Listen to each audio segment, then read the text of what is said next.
So you're single. I don't want to ask why, because that sounds like a silly question, but why?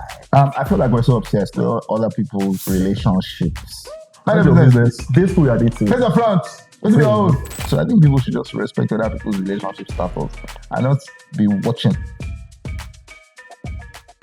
Hello everyone, welcome to the show. My name is Elvis Christian, and on today's episode is interesting, right? Because I have an artist, a rapper, a writer, a lawyer, you name it, really. Ladies and gentlemen, let us welcome Falz the Bad Guy. Exactly. You guys should clap behind. Thank you.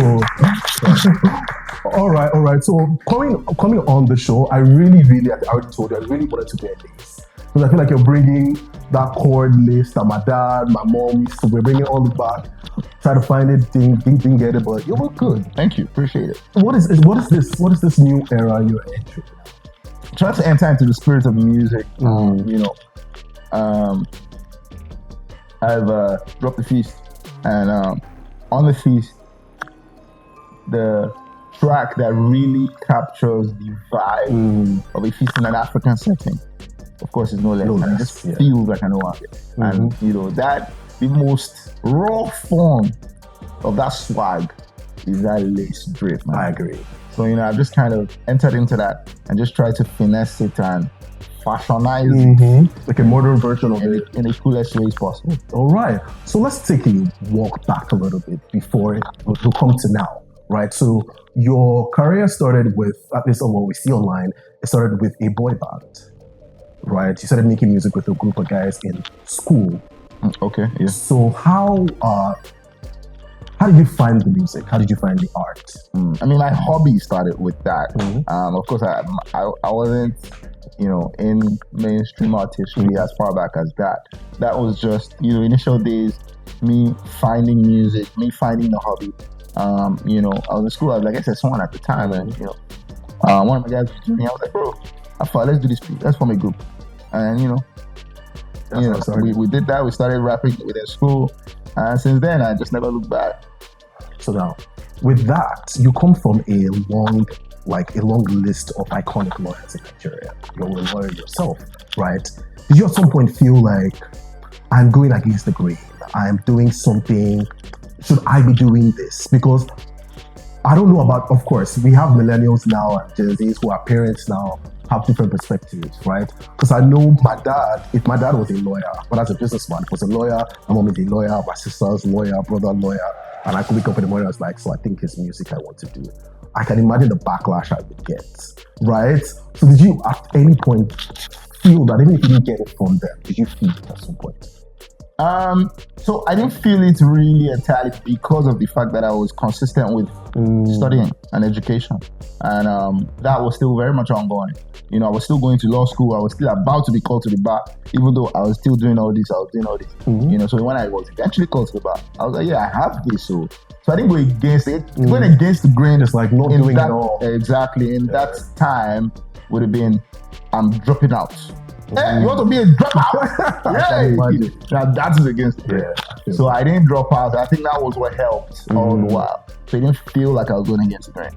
Fair point. So the reception was positive on that part. Yeah. Oh yeah. It was positive. They're supportive. I think that they're still your studies are it's LLB. Nigerian parents love academics. They love academic structure. The typical form of education. All right. So now coming into the industry, you've had hit songs, back-to-back hit albums, collaborations that have worked. How do you think, it's a question I like to ask, especially artists, how do you feel life is treating you? Now that you see back and look backwards, and of course, forward as well in the present, how do you think life has been treating you? Good, I would say. I'm very satisfied with how life is treating me.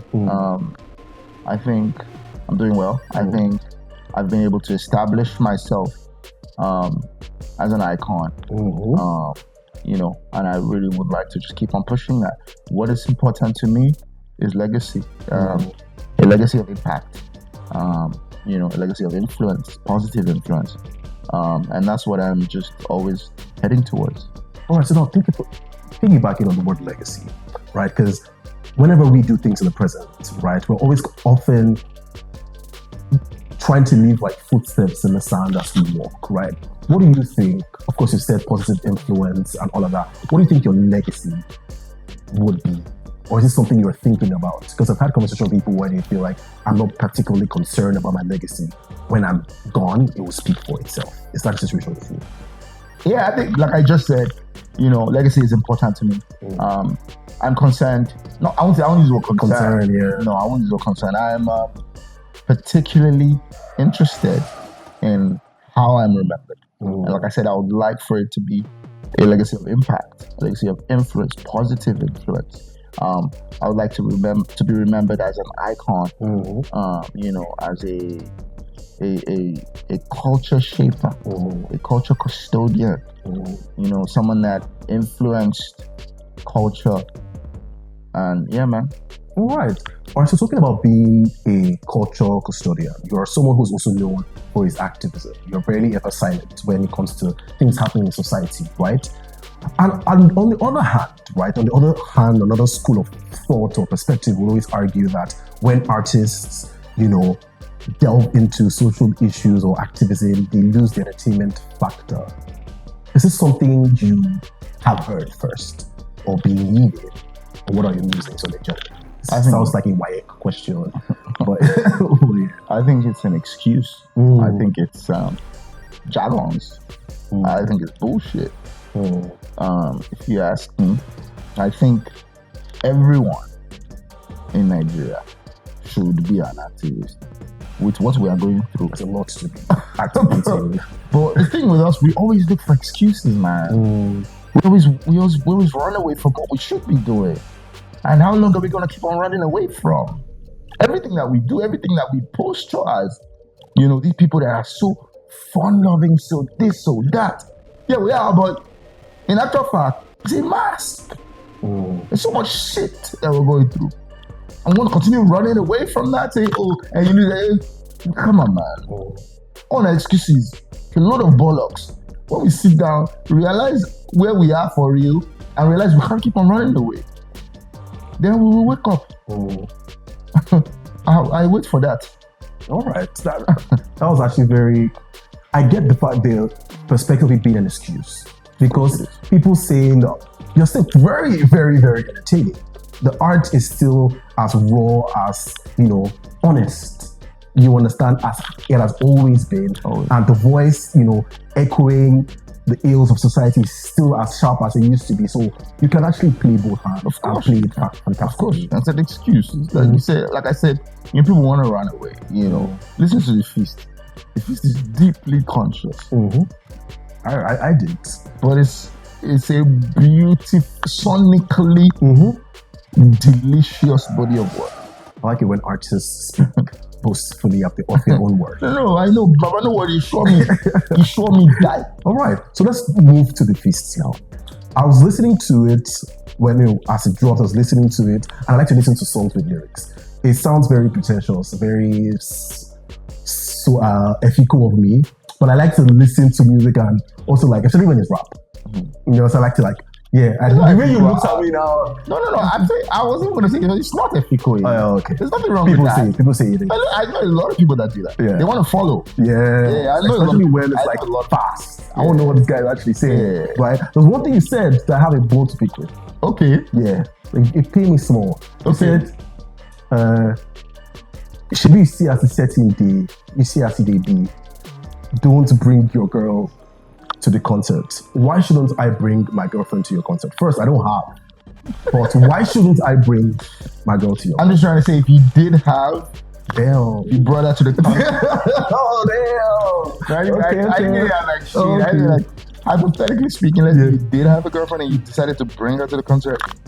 Those are dangerous grounds. Those are very dangerous grounds because she may not return as your girlfriend. Wow. I'm sorry, bro. That's very audacious. Because what makes a warning. What makes you feel that you can? But please, buy tickets. But couple tickets are singles. Come, please. Because when I heard that, I was like, this is very, very brave. What makes you feel like you would take my girl?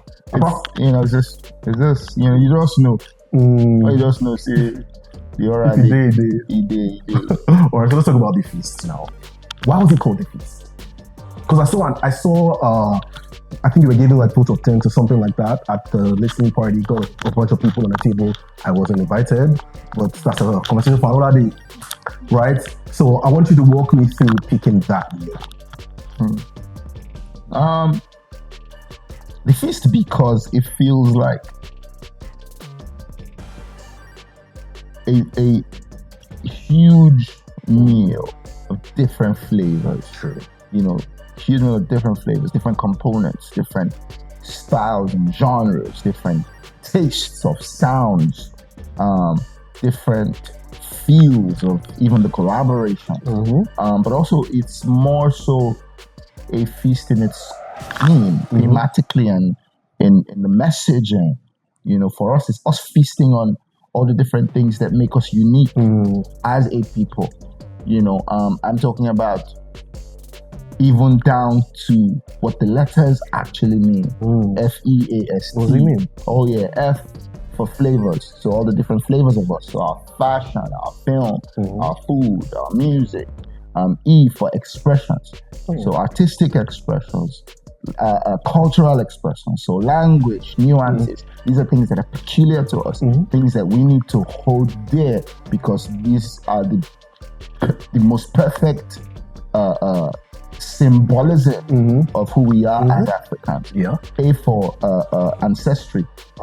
We need to look back at where we're coming from to be able to better figure out where we're going. S for stories. It's very important that we retell our stories. There's so much that has been told to us that's false, that's untrue, but we've internalized. You know, we've internalized, and it's even down to us demonizing our African deities, for example. Regarding us evil. Yes, now, because we don't believe, say, everything will be us, no good. I see. Yeah, if I ask you, I ship you. First thing you tell me, say, not imported. Yeah, this is made in Nigeria, but you say that.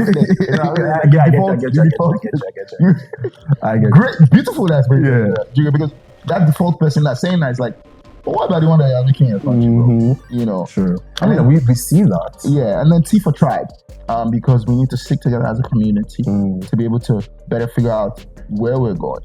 You know, together we're always gonna, you know, be able to achieve more. You know, as a tribe, and that's pretty much it, man. I like that because I knew with your music and with you as a person, I feel like a lot of things are intentional. Things just don't happen just because. So it's nice to actually see you explaining in your own words. So how's the reception been with the fans? And there's one thing with putting out yourself, and I feel like every time you put out an album, it's vulnerable.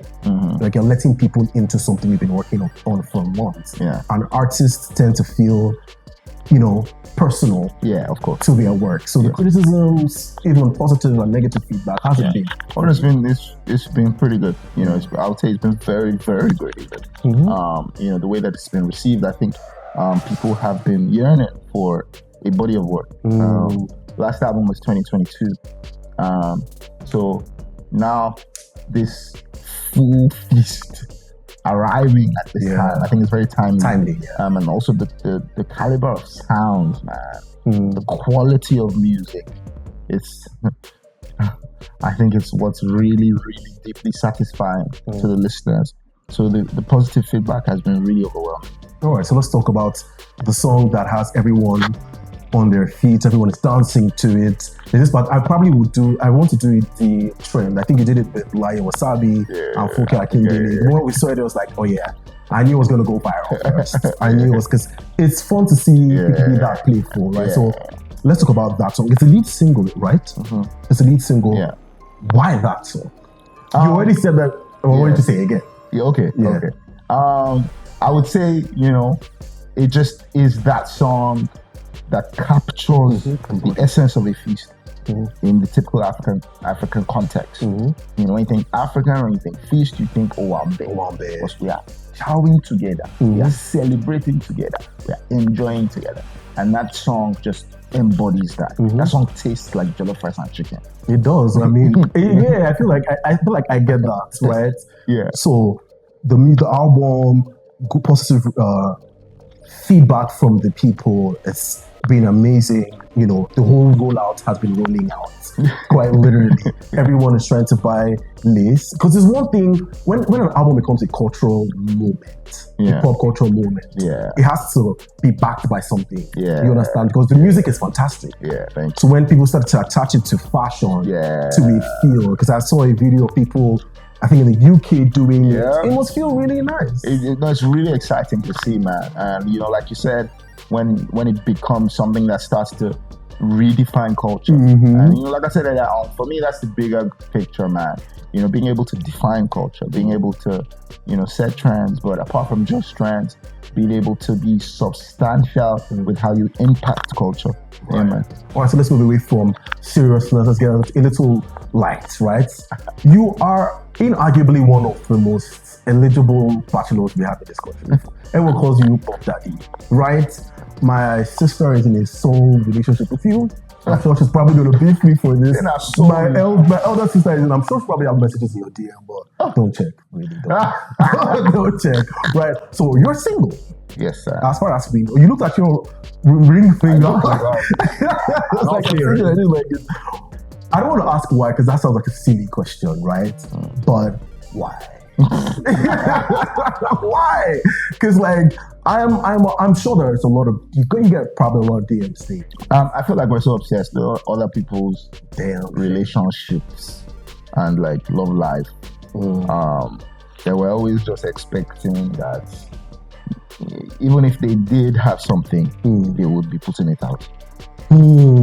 You know, so that's the thing. You know, people just need to also kind of accord. I mean, that's the rawest way to say it. Mind your fucking business, right? But also just accord some respect to people and privacy that they might. Because to be honest with you, even if I did, it wouldn't be a public affair. If let's say I was even married now, do you know how crazy it would be bringing it out to the public? Sure. They're in a relationship with you. And that's usually a recipe for disaster, bro. Sure. Absolutely. You know, so I think people should just respect other people's relationship status and not be watching watching their should mind their business. Yes, they should mind their business. I think it's very nice to just say plain. Mind your business. This who you are dating. There's a front. Let's be own.